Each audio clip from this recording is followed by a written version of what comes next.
Hello viewers, welcome back to my channel celebrity বিজ্ঞাপন। আজ আমি আপনাদের সাথে কথা বলবো স্টার জলসা এবং জি বাংলার টিআরপিতে কে সর্বপ্রথম এগিয়ে সেটা নিয়ে। তো চলুন দেরি না করে শুরু করা যাক আজকের ভিডিও।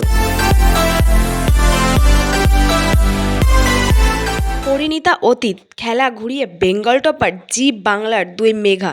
দেখুন ওলট পালট টিআরপি তালিকা। গোটা সপ্তাহ ধরে জি বাংলা থেকে স্টার জলসার মেঘাতে টান টান পর্ব দেখালেও কে সেরা সেটার প্রমাণ মেলে বৃহস্পতিবারে। হ্যাঁ, ঠিকই ধরেছেন, টিআরপি তালিকার কথাই বলছি। ইতিমধ্যেই এ সপ্তাহের টার্গেট রেটিং পয়েন্টের তালিকা প্রকাশ্যে এসেছে, যেখানে দেখা যাচ্ছে বাজি পাল্টে গিয়েছে। আর পরিণীতা নয়, বরং নতুন বেঙ্গল টপার হয়েছে দুই মেঘা।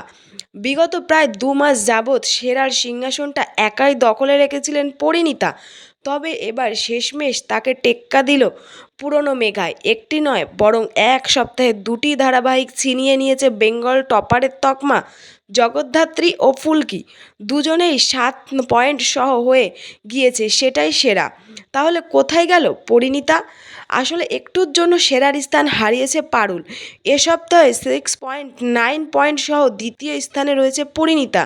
এরপর তৃতীয় স্থানে রয়েছে রাঙামতি তীরন্দাজ, যার প্রাপ্ত পয়েন্ট 5.9। তারপর রয়েছে চতুর্থ স্থানে রয়েছে পরশুরাম, আজকের নায়ক।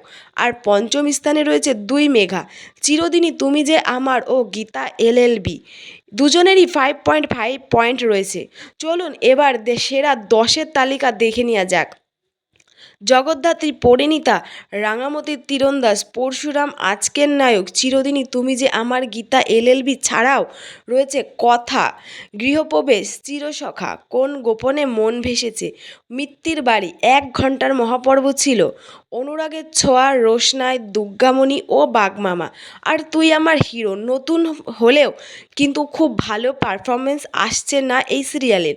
ধারাবাহিক ছাড়াও শনি ও রবিবার টিভির পর্দায় রিয়েলিটি শো দেখার জন্য মুখিয়ে থাকেন দর্শকেরা। এক্ষেত্রে দেখা যাচ্ছে দিদি নাম্বার 1 সানডে ধামাকা পর্ব ছিল, এবং ডান্স বাংলার ডান্সের পয়েন্টও কিন্তু যথার্থ ভালোভাবে আছে।